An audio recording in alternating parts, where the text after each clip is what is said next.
Wisconsin. Anything happening late with that game? Not a ton. I mean, the number here is Wisconsin is a 3-point dog, and that's actually been kind of the more public side in this one. The ticket count is about 2x on Wisconsin, so they like the dog here, and I could see it. You know, people figure Wisconsin getting points, they're going to do it. Moving to the other game tonight, Vanderbilt-Baylor. Dave and I just talked about it, a game that neither of us will be playing, but how about the public? Public actually likes a little bit Baylor on the money line. They're a dog of plus 160. We took a few sharp bets on Vandy -4 pretty early on when this line first came up, but those bets kind of stopped, and the game has settled in at 4. So, you know, sharps on Vandy early, Baylor plus 160 on the money line, but 4 seems like a spot-on number. I think you're flipping a coin here with this one. I would agree with you guys. Jason, we know bettors can be sentimentalists at times and just go with the feel-good story. And I suspect that's going to happen with this Auburn-Purdue game. The Tyler Trent story it's absolutely huge. And anybody who follows college football is aware of what this inspirational kid is going through. He's going to be an honorary captain. He's going to be at the game. People are going to bet Purdue just because of Tyler Trent. And, you know, I don't know whether that's creating value on Auburn or not, and whether the sharps are stepping in on Auburn or not, but you can tell us what's happening there. Yeah, they had bet Purdue in terms of the public a little bit. We took a pretty big bet, $20,000 from a house player on Purdue +4, moved it to 3.5, which is where the game is now. Sharp guys have not laid the 3.5, so you know you figured if we're going to come off the 4 to 3.5, maybe we'd get some sharp action laying 3.5 with Auburn, but that has not been the case. So seems like we're going to be up against the public on this one. Sharp guys not really weighing in. You know, West Virginia, of course, Will Greer opting out. Thankfully, we don't have more quarterbacks opting out, but we saw the line move in this, and is that money still going in Syracuse direction? No, this game, we're in a bad spot as a book in this one. They started betting Syracuse prior to Greer announcing that he wasn't going to play, and then as soon as he announced out, the game just flew. West Virginia was a 7-point favorite. Now they're a 1.5-point dog. The ticket count is 4x on Syracuse. The money is even bigger than that. It's about 5x on Syracuse. We're going to need West Virginia in a big way. This is you know, not counting you know, in terms of bowl games occurring before Saturday. This one looks to be our biggest decision. Yeah, and I don't know that I'd want to be in your shoes in this one, to be honest with you. Iowa State and Washington. We talked about this a few minutes ago. It's going to be like a home game for Iowa State. Is that showing at the betting windows? They are, and you have kind of that anti-Mike Leach sentiment in terms of his bowl record. So all of that stuff is really kind of coming to fruition here. So they took 3.5 with Iowa State early on, like last week.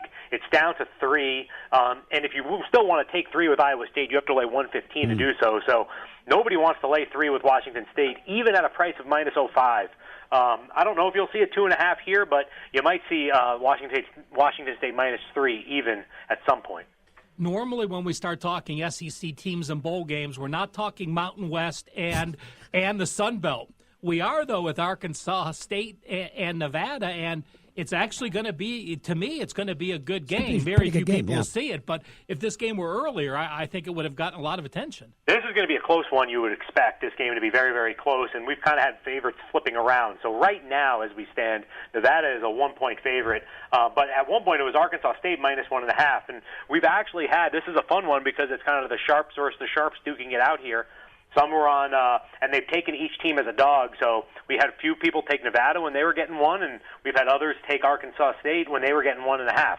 So Nevada's a 1-point underdog. Nevada's a 1-point favorite now, but so even here. Great 2A action. Ticket count is about even. So this looks to be a pretty good game for us. We're just going to sit back and we'll win no matter what. The analysts try and look at these games and decide where the motivation lies, especially in the non-playoff games.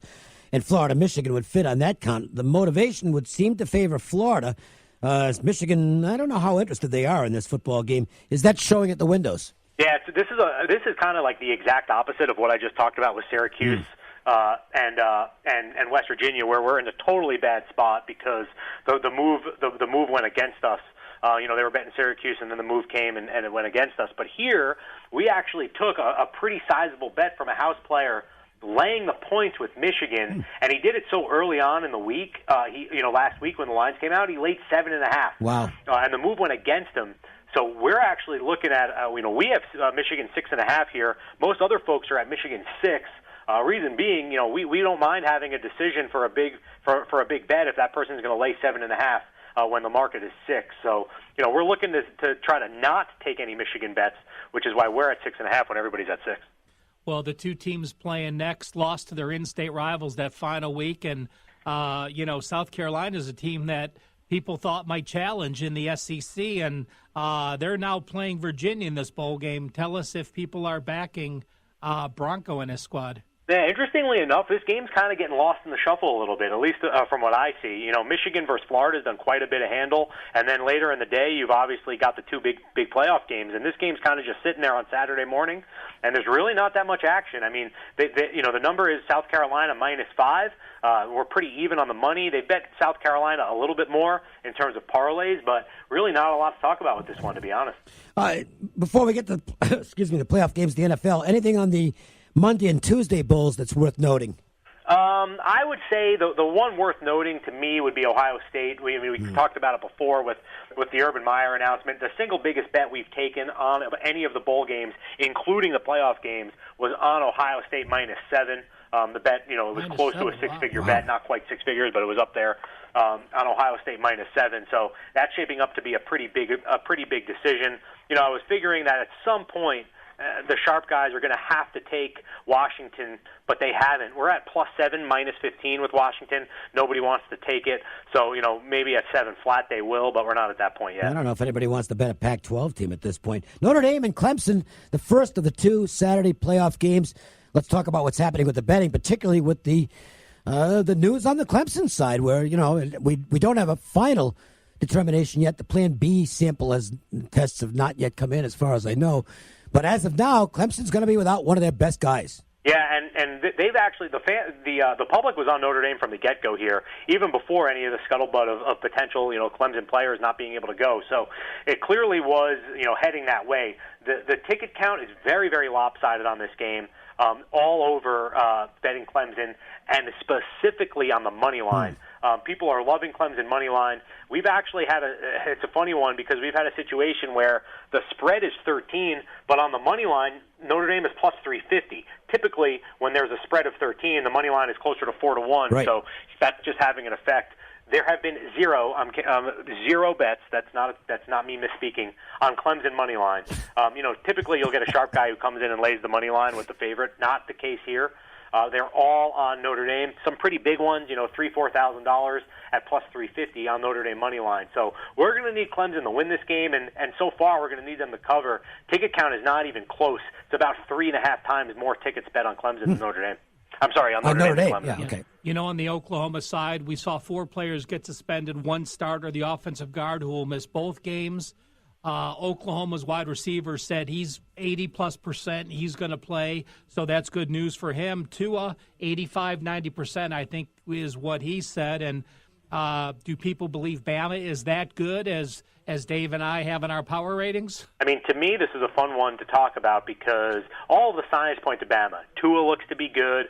Overall, Bama is healthier than Oklahoma is, but the fans are still backing Oklahoma. Not to the extent they're backing Notre Dame. Notre Dame is way more of a public side than Oklahoma so far, but they're still backing Oklahoma. Ticket count there is pretty lopsided, with way more money going to Oklahoma. There are so many money line parlays on Oklahoma +425 and Notre Dame +350. I can't even tell you. If both those teams get there, it's going to be an ugly day for us. But that's probably not likely. But they're really on Oklahoma here, but Notre Dame even more so. Jason Simbal with us at Simbal on Twitter from CG Sportsbooks. Let's take a look at some NFL games. We'll cover the 4 most meaningful games from a betting standpoint. Eagles-Redskins, is this a flood of Eagles money? It is, and it's really the public on the Eagles. So the game opened 6.5. It's been 6.5 the entire way. We really haven't had to move it at all, but it's just the public on the Eagles. Ticket count so far, and again, it's early considering these games are not till Sunday, 7-1 on the Eagles in terms of tickets written, so that kind of gives you an indication that the public loves Philly in this one. Well, when you put a must-win next to a team and say win and you're in, I know what that means, that the public's going to be on them. It's going to be inflated. Yeah, but I don't know if that's going to be the case here. Well, the funny thing is the Browns are winning, so people normally fade, and when the Browns lose, they're on the Browns. So I'm just confused with the Browns the last 2 years. Yeah, I don't think I can think of a worse team to be playing right now if I'm the Ravens. The Browns are going to want this game bad. You know that. And typically if I needed a win to get in, I'd want to play a team that when they get down early, they'd quit. And I don't think that's going to happen with Cleveland. This game opened 6, which they took with the Browns right away. The move went to 5.5. Saw the move coming in all the other books after they bet it with us. So moved to 5 based on that, which is where it is now. Nobody's laid 5 with the Ravens, though. So, Cleveland looks to be getting the sharp action here. I think the Ravens might be a little worried. If I'm the Ravens, I would be a little worried about this one.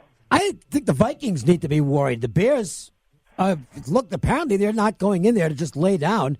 Apparently they'd rather face the Eagles next week than the Vikings because the Bears sound like they want to win this game. The Vikings obviously have to win this game. Yeah, this one opened Vikings -6, and it immediately went down to 4.5, which gave you the realization that the Bears are a go here with pretty much most of their guys to play. So it went to 4.5, and again with the Vikings, what's interesting here is even though it opened 6 and the Vikings need this game, nobody's really been that excited to lay 4.5 with the Vikings. So if I'm the Vikings, I might be a little nervous that the Bears are really bringing it here because I do think the Bears are a better team, and you're getting 4.5 with the Bears, and if they're really playing everybody, then you got to take the 4.5. I think. You can't have a better game for Sunday night for you guys. Win and you're in. And Andrew Luck, 10-0 now against the Titans in his career. Mariota, the question mark. He's going to play. Yeah. Do you think has the line changed the way you guys posted, or are you just posting it and see what happens? Well, we opened it at 2.5. The assumption is Mariota's going to play, even though it's not 100%. So the game opened with the Colts as 2.5-point favorites, and they got bet all the way up to -3, -120. Which is where it is now. We were at 3.5 for a second, and they took 3.5 with the Titans. So that's kind of the sharp guys laid 2.5 with the Colts, and they took 3.5 with the Titans. So this is going to settle in as a perfect 3. But in terms of quality as a fan, you get a game like basically a playoff game like this with a 3-point spread. Can't ask for more than that. Can't ask for more than this either. If you're playing football this weekend, you don't have to lay 110. You can go out there and lay 108 on these games. Not only straight plays, but parlays as well. This is a dynamite promotion to go along with the new app that's been launched by CG Sportsbooks. Absolutely. Yep, it's going to be fun. So you can obviously get the best prices on these games at -108. So certainly come on down, sign up for an app, and even if you don't have time to sign up, you can still bet at the window and get the same benefit. Good stuff. Great stuff, Jason. And we will talk to you in 2019, sir. Yep, absolutely. Happy New Year, guys. Thanks, Jason. Jason Simbal, he does a phenomenal job with the behind-the-counter info that he provides for us every Thursday here on the Las Vegas Sportsline. Follow him on Twitter at JSimbal and take advantage of an opportunity to basically put free money in your pocket with this -108 offer. And again, it applies to the parlays as well, so you're going to get truer odds if you're going out there and playing 3 or 14 parlays or something like that. -108. The payouts are based on -108 rather than -110, so you actually get a decent payoff, better payoff. Dave, we talk about shopping. This is just another case where, to save 2%, you're silly not to do it. Of course. Yeah. All right, we'll take a break. We'll come back, and we will get to Joe's Angle of the Day, and then we're going to talk a little college basketball because conference play is about to get underway. The Las Vegas Sports Line. Hello, friends. This is Thomas Johnson from Joe's Seafood Prime Steak and Stone Crab. Need a great idea for lunch or dinner? Your best bet is Joe's, one of the most popular dining destinations on the Strip. Joe's provides the ideal setting for private parties with accommodations for up to 150 guests. Stop by to see us at the Forum Shops at Caesars and ask for Thomas Johnson, your maitre d'. All right. 702-792-9222, the number to make for reservations at Joe's. Of course, gift cards always available, too, if you forgot somebody on your Christmas gift list, or maybe you didn't come up with a good enough gift, get them a gift card from Joe's. Believe me, that'll be... That's not all I got you, honey. I got you one more thing. Yeah, really. Go for it. Score some points and get some great food in the process. What do we have? This is an oddball angle in that it sounds like something that should go the other way, but it doesn't. we could come up with great angles, 20-0 angles, but this is something that's going to teach you to handicap and just think about the reason why. And this is a 30-year system, so it's taken effect since 1989 in the NFL database. A plus 500 team off a win as a home dog. So you have a team that's above 500, won their game outright as a dog. The next week they are 109.